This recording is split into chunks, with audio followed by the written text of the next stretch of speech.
And it's good for me if they manipulate markets. And who is manipulating the markets? Well, let's figure out cui bono. Who benefits?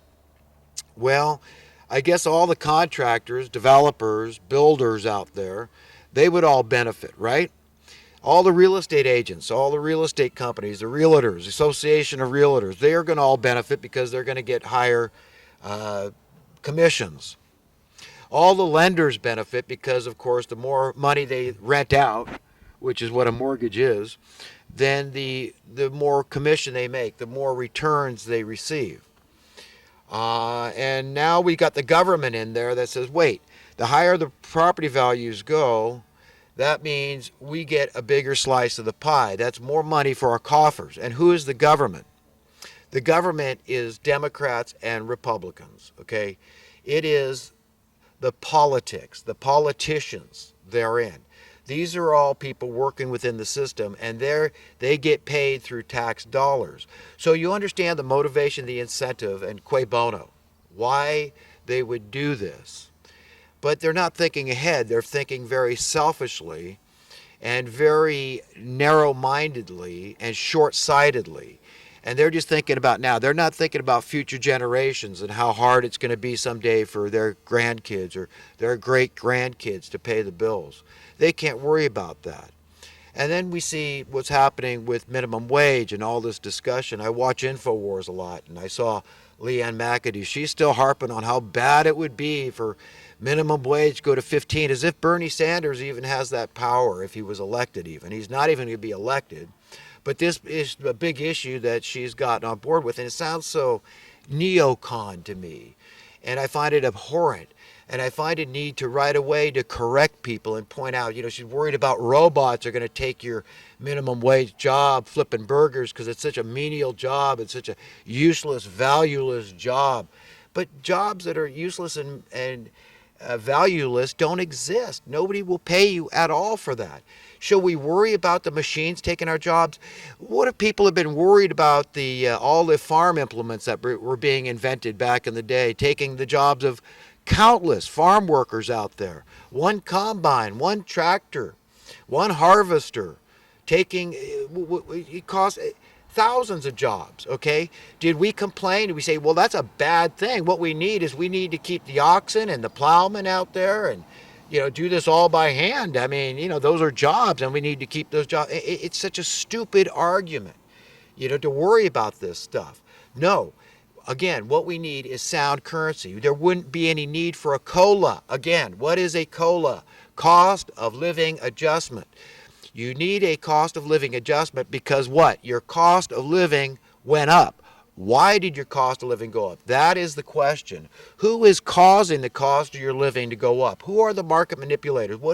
Why blame the worker for needing a COLA when the cost of living is the cause that went up first and people manipulated the market? Do you understand how simple this stuff is?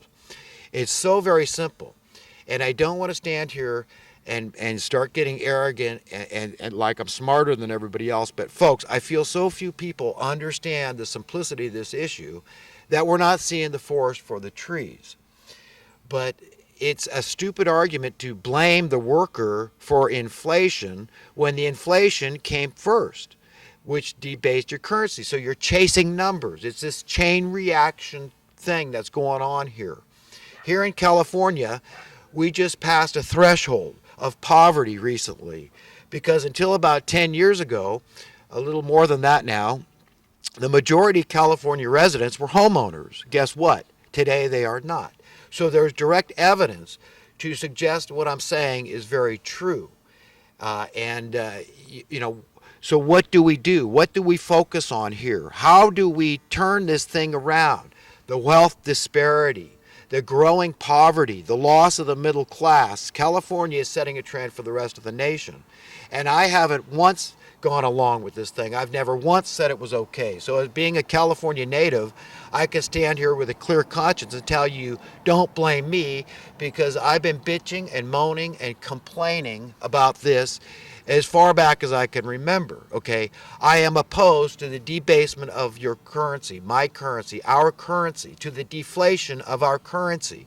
I'm opposed to your cost of living being manipulated upwards because of price fixing and collusion of different special interest groups. I'm opposed to that.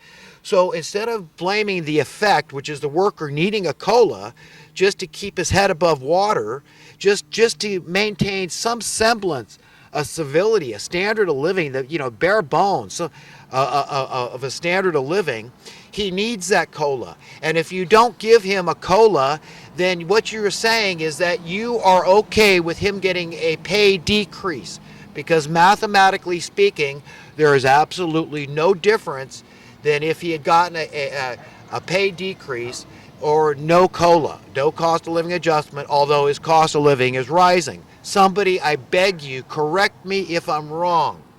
But I don't believe I am wrong. I know I'm not wrong, okay? It's math. It's simple. It makes sense. It's logic and reason involved. And there's only one answer here, folks. And the answer I'm telling you is correct. Okay, so how do we get out of this mess? At least focus on the causers. Don't bitch about the effect. Don't bitch at those that are affected by it. The workers, they don't care if they're making $50 an hour or $1 an hour. What will it buy them? Okay? You understand? I made a comment in Leanne McAdoo's video when she was talking about this stuff, and I said, look, I pointed out about the tractor stuff and how ridiculous that is, and $15 an hour by today's standards, by the worth of your currency today, is the equivalent of 50 cents an hour 50 years ago, when minimum wage was about $1.50 an hour. And albeit, I'll admit, that is somewhat, there's a little hyperbole there, okay? Nevertheless, I'm trying to make a point, a very valid point, that you're not going to avoid ushering in a third world nation into America if you don't see this basic fundamental fact. Okay, there is no way.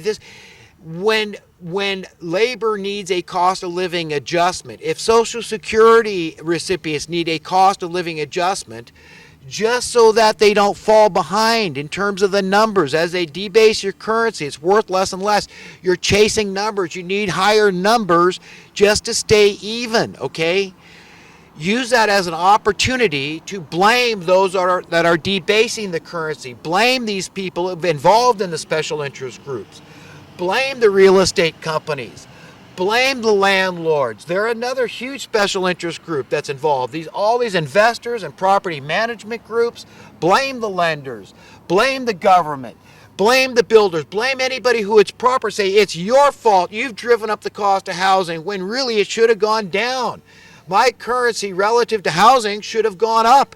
That's according to the law, the immutable law of supply and demand. This is a natural law, and if you just don't interfere with it, what you get is what happened with the VCR. What happened with the VCR? Your VCR dollars have increased dramatically in worth. This should have happened across the board. But it can't happen if we tolerate market manipulation, price fixing, price rigging, collusion.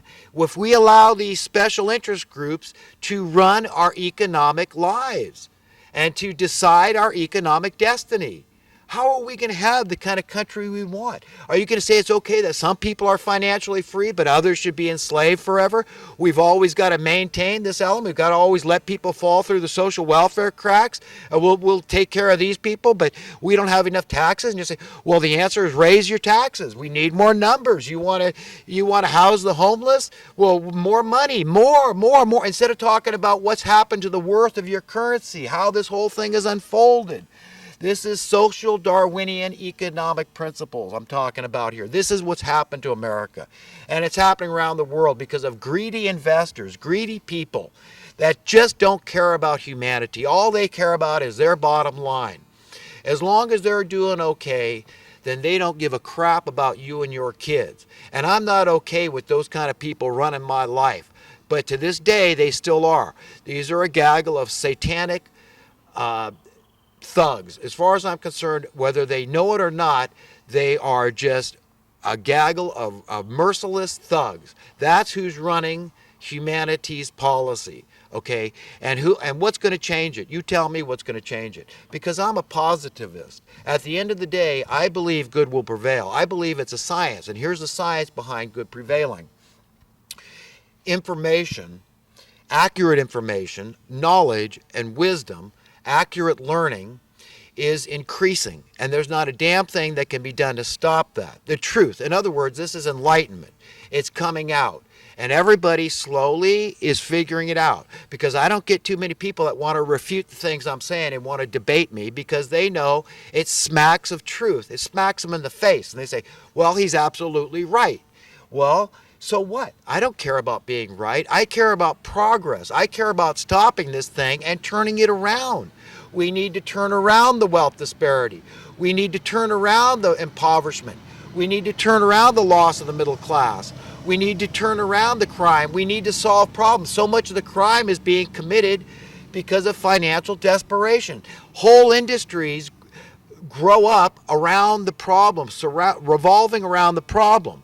And then it's not in the interest to solve the problem anymore, because, hey, that's my job. If you ended poverty and I work in the prison industry, there goes my job, because people won't be committing crimes. If you work in the social welfare industry, well, hey, now that's bad. I don't want to end poverty because I need those poor people, or else I'm out of job and I'm going to be one of them. You understand what they've done to us? The same with dubious war. The same with the debt. On and on and on. We can't solve the problem because somebody will be out of work. You see the madness of this? But I still say, I'm going to keep on trying. And although I still think we have not hit the bottom, I believe we're getting very close. And I believe that the people, the establishmentarians, the status quo, these monsters I've been talking about, the money lovers, the greedy ones, the ones that don't care about others, the ones that say, yeah, I'm okay with social Darwinianism. I say the earth is overpopulated. We got to get rid of people, as long as it's not me and my kids. But get rid of you and impoverish you so you can't be burning fossil fuel and heating and cooling your house and driving your car and taking vacations. Yeah, I'm all for it, as long as it's not me and my kids. You see how evil that is? So we're reaching the end of our rope. Humanity is reaching the collective end of our rope here. And we need to understand what it's going to take is an event like the return of Jesus. There's nothing short of that I believe is going to fix it. I don't believe Donald Trump is going to be able to get through all the stuff he wants.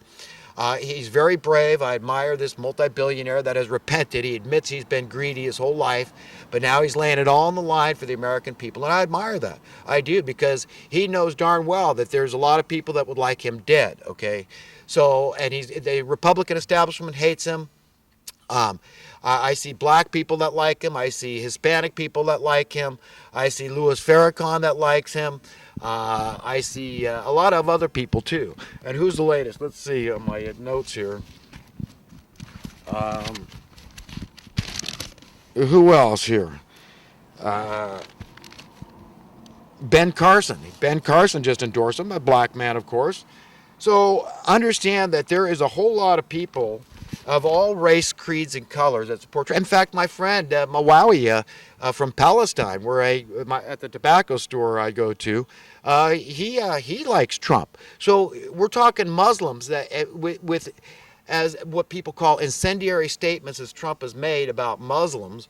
Okay, here is a Muslim, a devout Muslim man that believes that Trump is right. That we need to weed out, we need to vet any radical Muslims. Of course, the FBI, they shouldn't be bringing these people in.